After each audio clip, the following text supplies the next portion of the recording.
I hope all is well. Man, this is Chris with That Square Sports Podcast, and this is the actual official season. I guess the beginning of both seasons. I guess this is the new era of That Square Sports Podcast for 2024. Officially, in my mind, the season has started for both college football and the NFL. I will be touching both of those leagues. I consider college football a league after pretty much the NIL. I really think that is its own entity, and there's nothing wrong with that. Now, with that being said, got some hot topics, got some things to talk about, got some things to address. But if you are a fan and you like it, if you're first time tuning, obviously this is the first time we're doing this. Let me know what you guys think. Don't be afraid to comment. I do go back and forth. I actually respond to 95% of the comments. I don't know if they're bots or real people or not. But this is great for me, man. This is awesome. I really appreciate the subscribers. We just got to 1,000 a couple of months back. Finally got some time off from work to do some stuff, and I will be trying to put something together every week to talk about it. Maybe just a range from maybe 30 to 45 minutes. Just having some good stuff to talk about, dropping snippets here and there. And I guess out the gate, let's go ahead and open it up. As I said, for the first topic is going to be the NFL, which is going to be pay the receivers. Obviously, there's 3 receivers out there in the league that I believe, well, I'll leave the judgment to you guys, that are deserving of a new contract. How would I put it? Brandon Ayuk deserves it. T. Higgins, I should have traded him. CeeDee Lamb, he proved it to me last year. But is he worth Justin Jefferson money and Jamar Chase type money? You get what I'm saying? So all the receivers kind of have a different set of scenarios for them.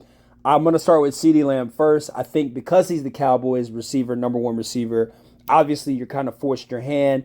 And if you know the Cowboys situation, they've got Michael Parsons. It's in his second year. I'm sorry. He's got 2 years left till his deal is up. And you've got Dak coming into his whole final year. Are they going to pay him out? So on and so forth. But with CeeDee Lamb, man, it's a tough one because if you break the bank for Lamb, is he worth the Jamar Chase and Justin Jefferson type money? I think that he did a great job last year. Yes, I'm not arguably top 5 receiver. When you go down the list, Tyreek Hill, Justin Jefferson, Jamar Chase, and then CeeDee's right there. And the 5th guy, whoever you want to add, Cooper Kupp, if you want to throw him in there. I mean, injuries do so, but still, it's kind of one of those things where you gotta pay the man, but how much do you pay him? And it's a bit scary because if you break the bank for him, knowing it might be a little harder for you to pay everyone else. Plus, on top of that, the Cowboys are rebuilding their offensive line. Then on top of that, too, the run game, with Deuce Vaughn now, and bringing Zeke back. There's no more Tony Pollard. So really, there's some things that you're looking at if you're truthfully the Cowboys. It's bigger and a little bit difficult than the situation is at hand. It's harder to just sign a guy right away. Hot take real quick. If you were to trade Lamb, I think you would get a lot of draft capital. That's just me. But then again, you would also be skill positionless on the outside. So that would suck even more. So, it is what it is with that one. But for me, honestly, to be real with you, I think you pay CeeDee Lamb, get it out the way. I don't think he's worth the Justin Jefferson money or Jamar Chase money. You have to have that conversation with him and let him know straight up, hey, I don't see you as that type of guy. You can be that, but it's people are sensitive nowadays. It's how you're going to have to use the word path for it. But I think CeeDee Lamb does need to get paid. Now, next up is Ayuk, which is a bit different than CeeDee Lamb's situation because CeeDee Lamb is the number one. So I understand why they would do it. Ayuk is actually becoming more of a second or third option in Shanahan's offense for the 49ers for the simple fact that, well, you got Debo, then now they just added Ricky Pearsall, and then, of course, George Kittles and Christian McCaffrey, which I understand, Christian McCaffrey's more of a catch out the backfield type running back. He can run the ball as well. Really, really good, actually. He's probably the best running back in the league. I don't think there's anybody else you can try to make an argument with. Even maybe Nick Chubb, if you want to do that. But that's nor here nor there. But for Ayuk's situation, it's so many other options that kind of sucks because it it makes you wonder, even with Debo, the whole trade, it's just becoming a mess down there. It's really a mess in San Fran and in Dallas, to be honest with you, with these situations. But when you look at Ayuk, is he worth getting paid? I mean, the numbers are decent. Explosion is there, athleticism is there, route running. It's just one of those things where do you keep Ayuk? I think that I think you pay Ayuk 100%. And here's my reason why. For the simple fact that the NFC West is only getting harder. It's not like Seattle's just going to lay down and let you just beat them up. The Rams down there with Puka Nacua and, of course, Cooper Kupp, those two guys. And then they also have another receiver. I can't think of his name right now. But their run game is good too. So Sean McVay obviously knows how to dial it up. Then I think that the window for the San Francisco 49ers, their Super Bowl window, is actually closing. Why not keep that arsenal there? Why not keep that firepower on that offensive side? Their defense is already straight. I don't even question their defense. Their defense is amazing. Their offensive side, obviously, with Brock Purdy. But, I mean, look, man, you got to, because if you're looking at how things are going outside of their division, which is going to be a dogfight, turn around, you got the NFC North with the Packers. They look great. The Lions look great. The Bears and the Vikings, obviously, we have to see what they do. On paper, they look cute, but let's be realistic. We have to see what these teams fare out to do, but we know what the Packers and the Lions are bringing. Also, with that being said, too, the Eagles are bringing that heat as well. So it's one of those things where it's not as competitive as it is in the AFC when it comes to quarterback play and the depth of like the receivers on that side. But I will say this, that if you were to able to work a deal out with Ayuk, that arsenal of receivers and the skill player set automatically alone, which already to me, I think they are in the top upper echelon class. I think that the 49ers were probably the most talented team in the NFL. They were the better team to me in the Super Bowl. Just to be quite frank with you, they were the better team. It's just Mahomes is Mahomes. And that's something that I really feel like kills the will of the 49ers a lot, is that as well. Now, with that being said, we're going to segue into this one with so many different offensive weapons for the 49ers. Kind of is dwindling here in Cincinnati with T. Higgins situation. Joe Mixon is gone, obviously. Tyler Boyd has gone to Tennessee. And now I'm starting to ask myself, T. Higgins has actually been fighting for this for a while now. Jamar Chase, we knew he was going to get the bank broken for him. As for T. Higgins, it's a bit of a different ball game. I think that T. Higgins can be a number one receiver almost maybe 25 out of the 32 teams in the NFL. That's just me speaking. Quite frankly, I believe that T. Higgins can be that. He could be that number one option. If he goes to the Jets, comes to the Saints, Panthers, who else? I'm trying to think of another team that could really use a number one receiver like that could be a dog. I hate to say this, even Atlanta could use him a lot. I really would love to see him in Atlanta's offense, T. Higgins. I don't think they have the money, but that would be a really great fit for him in Atlanta. I just believe that, it's time that the Bengals move off from T. Higgins. This is one of those things where it sucks because they really had a window and their window closed. Really, this was the last year due to the obviously injury-prone Joe Burrow.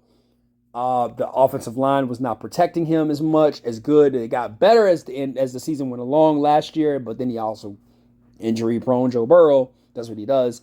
But I noticed this about T. Higgins, is that he's always kind of becoming that second fiddle in Cincinnati. I think that he would be amazing in another system. That's just me. I would love to see him in a Ravens jersey. That would be amazing. Now, I just thought that one on the fly. That would be amazing to have him, Zay Flowers, Mark Andrews over there. Oh, man, that would be amazing. But my initial thoughts, like I said, Falcons, Saints, Panthers, something like that. I know the Panthers have a losing culture. I get it. The Falcons, I don't know what they're doing most of the time. They drafted a quarterback with 2 bad knees, and they got a guy with a bad Achilles coming off injury. So I don't know what they're doing, but I will say this. They just need a quarterback. So they drafted a quarterback and they bought a quarterback. So something got to work and something got to shake. But that would be a great offense, man. Him, Kyle Pitts, T. Higgins, Kyle Pitts, Drake London on the outside, Robinson at running back, Algier as the backup. Man, that would be a fun offense to watch, straight up. So, that's something that I don't think T. Higgins deserves to stay in Cincinnati. That's just me. I think that he should go ahead and leave and get out of there while he can, while his stock is really high. Some team is going to actually pay him because I don't see Cincinnati having that Super Bowl chance anytime soon right now. Maybe 2 years from now, but as of right now, I don't see the window for the Super Bowl for the Cincinnati Bengals. T. Higgins needs to go to a place where he can really have a chance to win. And I know I named those teams that obviously are not the best places to win, but quite frankly, T. Higgins holds some weight. He could probably get you a third, fourth, at best, maybe a second rounder when it comes down to it. That's just me. Maybe go up to Buffalo, a couple of miles north, up into New York, West New York. Maybe that's something he could do. That pretty much wraps up the Pay the Receiver segment. All right. Up and coming teams in the NFL. This is the next segment right here. I got 2 teams I've been looking at this offseason, and I really love what they're doing. That would be the Saints and the Titans. First things first, the Titans offseason has been very, very interesting in a good way. I believe that the Titans really needed to help out their defensive side of the ball. Did they do that? They did okay. They did all right. They got the Darius Sneed. Obviously, that's a huge plus upside for the Tennessee Titans. Then on top of that, they got rid of Derrick Henry, which everybody knows, right? He's in Baltimore. That's cool. But here's the fun thing about this is the fact that Will Levis finally has a couple of new toys to play with. And what I mean by that is they went out and took care of business. Offensive line-wise, receiver-wise, they kept Hopkins. They've got Treylon Burks there who he's more of a potential player. He hasn't broken out yet. And it's crazy because I remember watching him in Arkansas carve up my A&M Aggies. So I know it's there. It's just got to come out of him. The NFL is a little bit different, obviously, clearly. But I can see the window coming out. I can see the window for him coming out this year, now in this new offense. Also, Calvin Ridley being added. Man, that was something that I really enjoyed looking at and seeing. Because I honestly believe, quite frankly, to be real, keep it a buck with you, Calvin Ridley is a great receiver who does not get, I guess, the full credit of, pretty much what he deserves. But these are some veteran pieces that they're adding to this Tennessee offense, which outside of Treylon Burks. But they've got Spears at running back. They've got Haskins at running back. Hassan Haskins, yes, he's still on the roster technically. And Tony Pollard, who's also another veteran as well. This offense is turning more into a really, really fun thing to look at. I think Tennessee struggled last year in that department. Once they got their QB, they kind of got rid of Malik and stuck with Will. That's when I realized that Tennessee could probably be a problem. And I am a huge Texans fan, so obviously that is going to be a problem for me. And I don't like Tennessee, but I will have to give credit where credit is due. They have done what they needed to do, and especially this draft that they've done was amazing. J.C. Latham, Trevondre Sweat on the defensive side of the ball, Cedric Gray, another defensive linebacker who, to me, quite frankly, was the third best linebacker behind Peyton Willis and, of course, Edgerrin Cooper. Defensive back, another one, a young guy, Javaris Brownlee Jr. out of Louisville. These are some really great pieces to add for their defense. I think they had a quiet but a very effective, great offseason and draft. You can go check out the draft grade I gave them too as well. And, of course, if you wanted to see what the mock was, I can show you that too. But that's something that I really looked at for Tennessee. Now, the Saints, on the other hand, they have done something that I am a huge fan of, is they have pretty much kept it OG. And what I like about the Saints is I think that Derek Carr will finally have to come into that this is the year where Derek Carr has to either make it or you move off of him. And I like A.T. Perry. I like Steed. I love me some Olave. Michael Thomas, I don't know what he's doing exactly. Taysom Hill, Kamara with this whole legal situation, but when he came back, he was good to go. I really think Dennis Allen is going to have some fun times in the Saints world because they got their offensive line back. So they went and got Funga out of Oregon State. But Kool-Aid McKinstry, love it. Bubba Means at receiver, big nasty guy, by the way. Love that one too. And then on top of that, I love the fact that they went on and got a backup quarterback, Spencer Rattler, who his game is not as similar as Derek Carr, but he makes the same reads. I wouldn't say that they're like that far apart when it comes to like comp. He can't really, well, he can move. He's not fast. He can move, but he ain't fast. You know what I mean? Like, and Derek Carr's not fast. He can move. He can get away. But I do believe that, you know, obviously the Saints here, adding Chase Young on the defensive side of the ball was a great pickup. Marshawn Lattimore, who hates every receiver in the NFL. I love that too as well.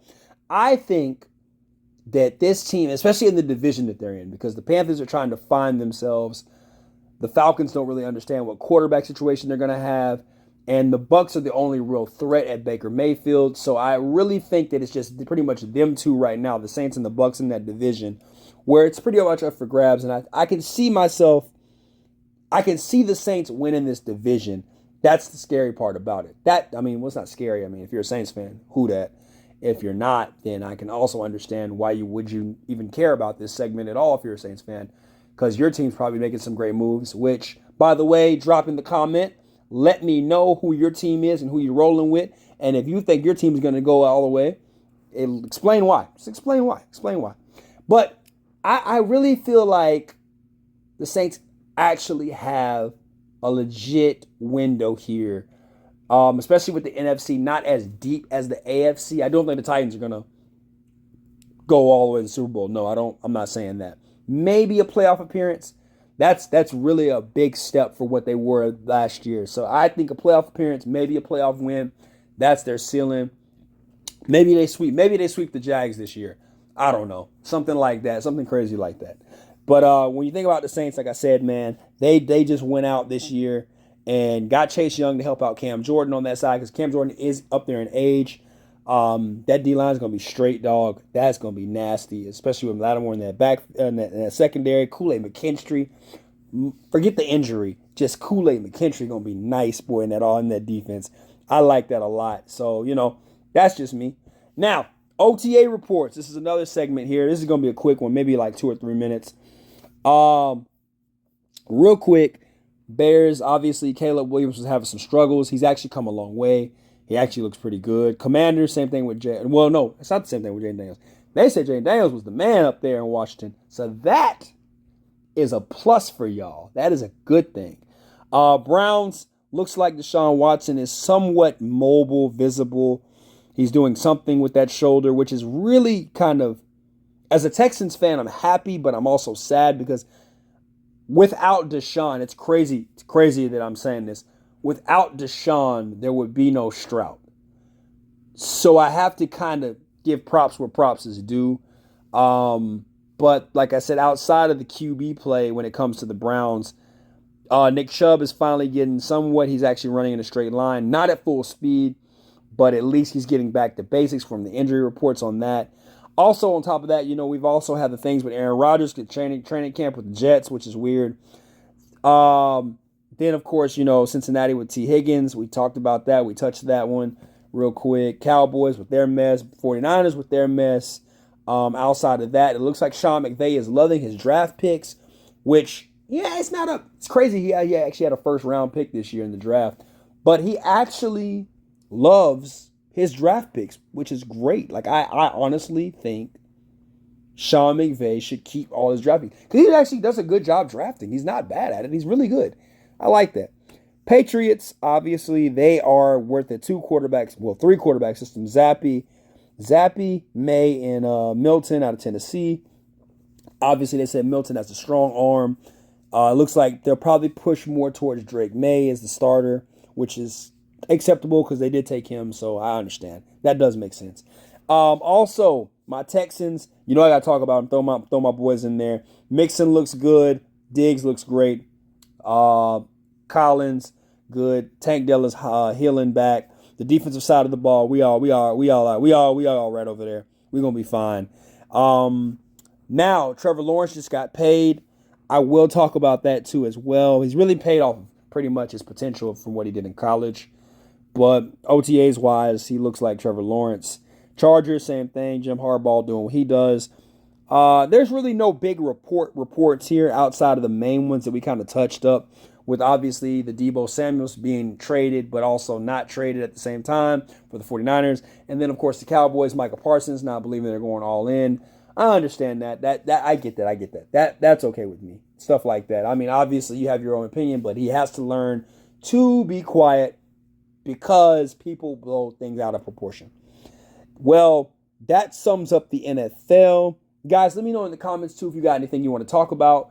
I'm open to all things. I will be trying to do this every Wednesday or Thursday late at night, kind of one of those things when I get off from work. So just holler at me. Let me know. Just let me know in the comments. We're switching over to college football, the funnest part. Actually, I think it's better than the NFL. I don't know why, but I do. Maybe because I'm more my team is more fun to watch in college sometimes than it is in the NFL. Well, actually, most of the time. College games are just fun. They're just more fun, just inviting. It's an experience, right? And with that being said, we want to talk about the experience of the new young guys, the second coming of the NFL, which is the QBs. I got a couple of QBs here that I do want to touch up on and talk about. I do want to see where you guys fall in line with them or what you guys think. With that being said, let's go ahead and dive in, I guess. Cam Ward transferring to Miami. If you don't know much about Cam Ward, obviously he was at Washington State. He really wasn't bad at Washington State. I think that in the Pac-12, which is now demolished and done for, at the time, I think it was the USC, the Utahs, the Washingtons, even the Colorados gave him problems. Oregons. I think that Cam Ward actually played really well. He was up there with the Penixes and the Bo Nixes last year. I really believe Cam Ward can take that next step. Granted, he is playing for Miami. And what I mean by that is Miami has a reputation for getting the notion saying that they're back, but then they're really not back. And I'll dive more into that in a second.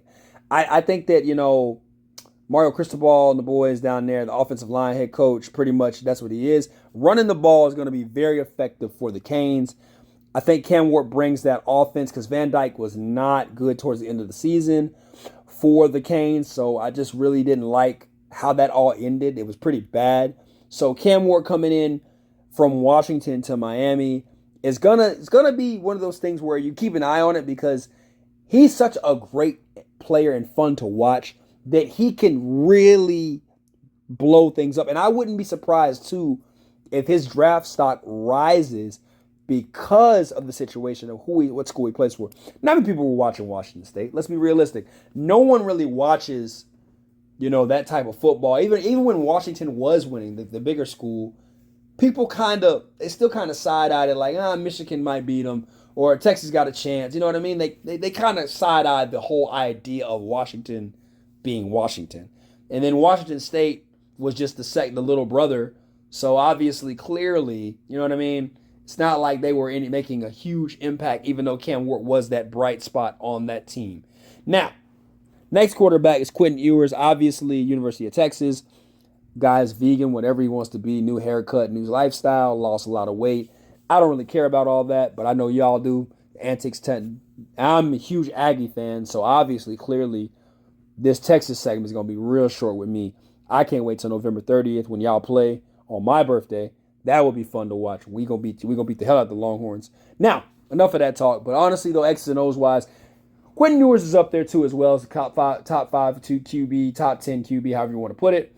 He is one of those guys that is exceptionally well, knows how to handle it, take care of business. Obviously, with the Bama win, he did a good job there last year. Now, what I will say about Quentin Ewers is the fact that, Manning is right behind him, so he really can't afford to make any mistakes. But I think that Ewers is going to be decent. He ain't gonna be too bad. Sarkisian is how you say his name. I think that's how you say his name. Sarkisian really has a great system when it comes to the University of Texas. He's bringing that old style back, the Mac Brown era, kind of something like that. And I'm kind of anxious to see how Texas fares against the SEC schools. a lot of these old slash new rivals where they play Arkansas again, A&M, of course. Then some new ones where they get to finally play Alabama on a regular, maybe an Ole Miss game, stuff like that. So it's kind of interesting to see where Texas will lie, because talking about the SEC, there's no divisions anymore. So that's something we're going to dive into as well. But next up is, of course, obviously Daniels out of the University of Kansas, who is a dog, a monster. He had some back issues, had an injury, but that boy, no, I'm sorry.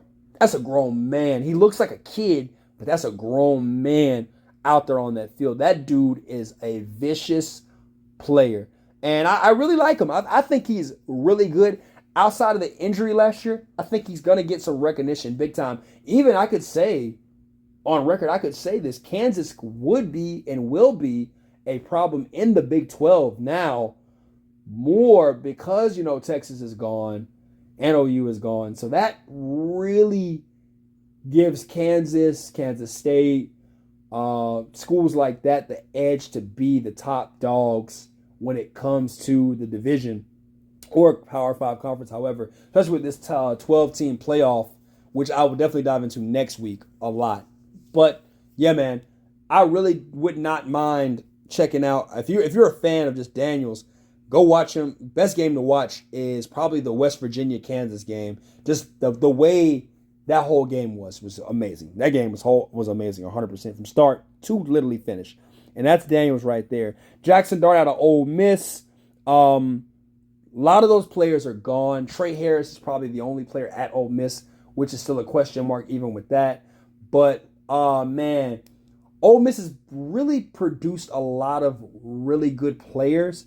They just haven't really panned out in the NFL. And what I mean by good players is there are some great skill players, I think, just misused in the NFL. 100%. And this goes back to the A.J. Brown, DJ Metcalf days, Evan Ingram days, Dontario Drummond days, where I'm just looking at this roster and I say to myself, Ole Miss really got some dogs on their team. And Jackson Dart is actually one of them, man. So, at QB, Jackson Dart really can run. He gives you the, I can't think of the kid's name. Was it Matt Corral a couple years back that they drafted? I think it was Matt Corral. Yeah, I think it was Matt Corral, where he has a good, strong arm. He could run if he needs to. Knows how to get out of trouble. He could play with less. Just one of those guys that he ain't your average stand in the pocket type kind of quarterback. He can make it happen if need be. And that's what I like about Jackson Dart. That's kind of why I put him in here at that. Now, notice, guys, I ain't going to lie. This is no order with the top 5, top 10, however. But these are just a couple of guys I want you to look at when watching college football this year when I talk about it. And obviously, last but not least, is Shedeur Sanders. Most accurate quarterback, takes a lot of sacks. I get that. Offensive line was horrible. But, dude, Shedeur Sanders is that guy. He is that dude. Check your watch. It's Deion Primetime. Literally 2.0. This is something where I'm not going to lie to you. As a fan of college football, Shedeur really puts up points. The offense, to me, honestly, I don't think the offense was amazing at all, to be real with you. I think their defense was not that good. I really think Colorado was a bad team, to be honest with you. Yes, and their record speaks for it, 4-8. But I will say this. Shedeur was an extreme bright spot in that whole entire thing. Even in the USC game, not so much the Oregon game. No, that was vengeance. Vengeance was theirs. Oregon took care of business. But that's something that I do see Shedeur bouncing back. Obviously, the conference is a little bit weaker now, but I can see Shedeur handling business when it comes to stuff like that. And we talked about Oregon. With that being said, is Oregon really ready to make the next step? Obviously, clearly transport portal wise, Oregon is the top dog there, them and Ole Miss. And it's funny because Oregon really looks like they are going to be a problem. Here's the thing though. Can they play in the Big Ten? I know that they're newcomers. They've got the Ohio States, the Michigans, the Wisconsins. Quiet as it's kept, they always think that this game is just a pushover, but it's really not. The Penn States, the Minnesotas with the great defenses, the Iowas with the great defenses, playing in that cold weather. Midwest cold is like freaking completely different from everybody else's cold. I don't understand why, but it is. But going in there late November or early December, playing down there, playing up there. You know what I mean? It's just one of those things where Oregon, they asked for the challenge, and this is it. Like this is the top dog. Can old boy that's coaching them, can he get them right? Can he have them actually have a chance to actually compete in the Big Ten? It's one of those things I've looked at, because I think if you make it out of the Big Ten, you have a really good shot at winning it all. That I will honestly say that if you can make it out the Big Ten, maybe with 2 losses, I'm okay with that. I get it. I mean, Michigan gonna be Michigan, Ohio State gonna be Ohio State, Penn State gonna be Penn State. With that being said, you got USC, UCLA. That right there is a fight within itself. So and then Wisconsin might creep up and get you. I understand. This is one of those things where if Oregon comes out with 2 losses, but they beat everybody else in the Big Ten, more than likely, I'm not mad at this. I'm not mad at it. However, I will say this. I think the expectation is higher for Oregon now, because the fact of the matter is that Oregon really has to take that second step that most teams are not willing to do once they get all these recruits. And I hate to use this team as an example because it's my favorite team, is the Texas A&M Aggies, where they had all these recruits come to school in 2021 and 2022 and only produce 7 wins in total, which is not good at all.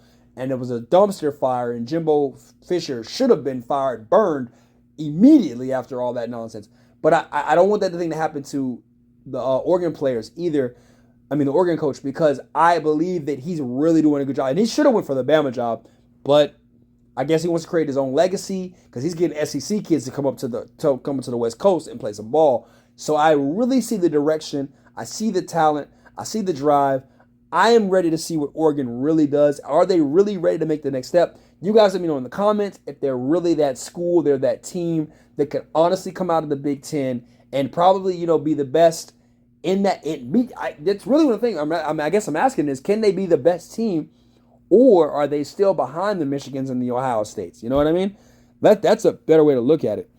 Next up, is Clemson still the standard in the ACC? This is a tough one because Clemson, when I think about Clemson, my journey of college football started in 1999. Clemson had glimpses of players that were decent. Obviously, Taj Boyd's, and then the CJ Spillers, guys like that. It wasn't until I think it was 2011, maybe 2012. Now, I could be wrong. 2011, 2012, when we started to see more of the DeAndre Hopkins, the Sammy Watkins, the Martavis Bryants, stuff like that. That era of great football players. And I believe Taj Boyd was actually on that team, if I'm not mistaken. Maybe he might have been on that team, now that I think about it. But something that made me say to myself about Clemson is that when Dabo arrived at Clemson was that school that they had really cool jerseys. That's how I kind of identified Clemson as that. They had the cool logo with the paw print at the time on their helmets. And then that was really it. Clemson kind of was just this school that wore purple and orange. I thought they were like an off-brand like Barney at one point, but it made it rock. It was cool. So I say that to say this, Dabo kind of brought prominence to Clemson. And at one point, you could make the argument it was Dabo, Urban Meyer, and Nick Saban that all were literally in the hunt for championships. And from 2015 to 2020, Clemson was right in the thick of things. And I heard a podcaster say this, and this is so true. Dabo and Urban Meyer were actually the only 2 head coaches that kind of went head to head with Nick Saban. And you could make that argument that Saban's best teams did not win a championship due to Dabo and Urban Meyer. That 2016 Bama squad, I think they won. No, I might be getting them mixed up the years. But Dabo did go 2 out of 3 against Saban. And one year he blew them out. You know, he had, of course, Deshaun Watson. That's goated, obviously. And then, of course, next year, the year he won, he had Trevor Lawrence, which is also goated as well. Two of the greatest college football careers you could talk about.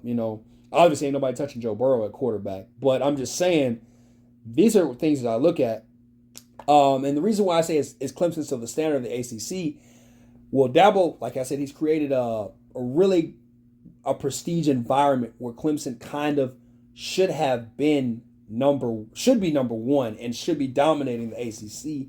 However, I sparked the question and I asked Florida State and Miami. Maybe you could make the argument for the heart that Louisville had. I don't think that they're the same team this year, but you could make the argument, I guess, for, I don't know, just discord back and forth in the comments. But I really want to see this right here. I love what they're doing at Florida State. They're probably going to steal the thunder from Clemson every once in a while when I say that. And I know that Dabo's not getting down with the whole, he needs to get down with the recruiting thing is what he needs to do. That's to keep the prominence in Clemson. They've got the money, they've got the power. They can make things happen.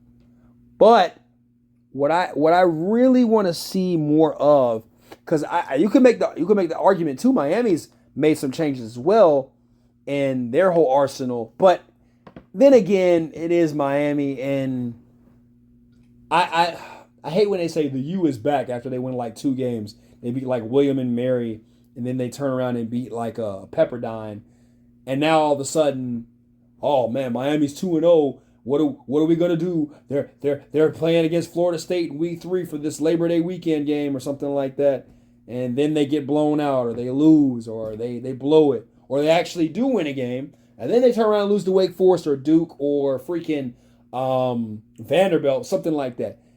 I don't want to say that, but Miami's that team that actually can scare Clemson.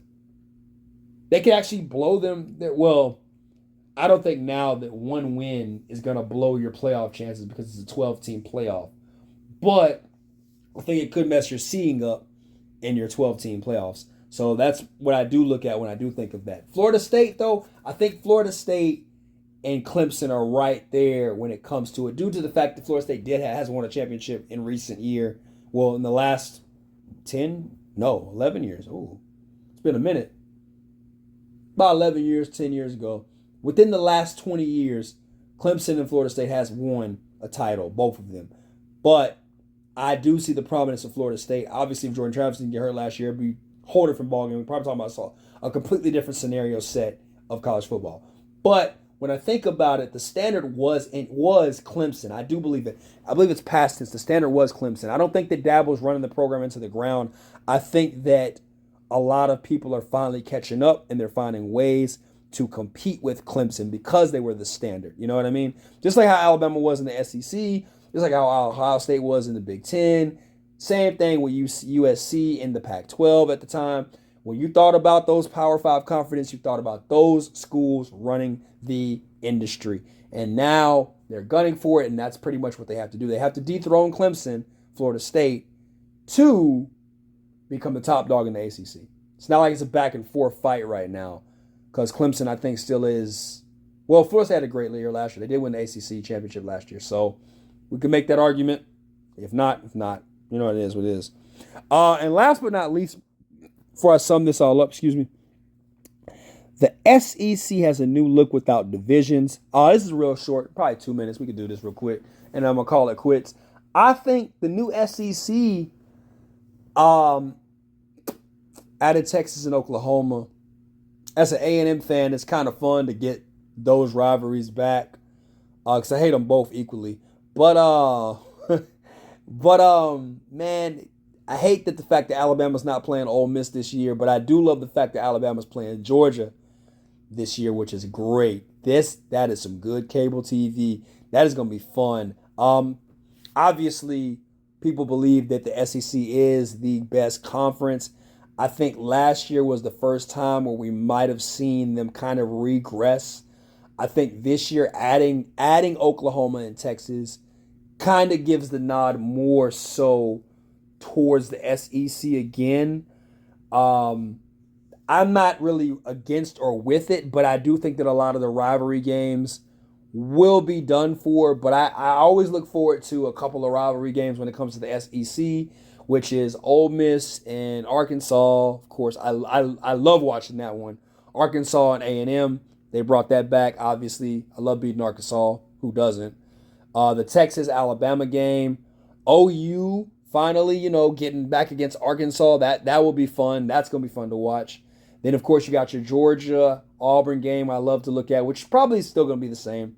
That's probably gonna still be the same. Georgia Florida. I love that too. I would have loved to had seen um, Tennessee, go against Texas.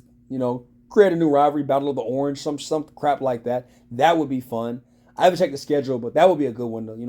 Orange, you're glad it's a game. Looking, maybe I don't know. That was a dumb name for a rivalry. Orange, you're glad it's a game. You get it? No, okay, doesn't matter. But thing is, though, man, like I really think that this would be very interesting to look at. I hate to say this, it would be an interesting breakdown because what if both teams have the same record when it comes to conference play? Who gets the nod? Who doesn't? It's just too much going on. I really think that they should have just kept it East and West. That would have been more fun. But I know it's an odd number of teams. Vanderbilt should just fold and leave completely altogether, the SEC. Kentucky's only there for basketball purposes, to be honest with you. Kroger Field is lit, though. I ain't going to lie. They look like they be having a time over there in football, on that football field. Them fans. I'm about to say something racist. But, yeah, man, I think that South Carolina, obviously, too, is a dog fight as well, going to that environment. I don't know, man. I'm just kind of rambling here with that one. But let's go ahead and wrap this up. If you like this, man, go ahead and like, comment, and subscribe. I will be chopping this up, but hey, right now, man, appreciate you guys for tuning in. One more time, thank you so much. That's Square Sports Podcast. Always subscribe. Comment down below what you like, what you didn't like, what I didn't talk about. Once again, this is the new season entering. I will be trying to do this at least once a week. But take care. God bless. Peace.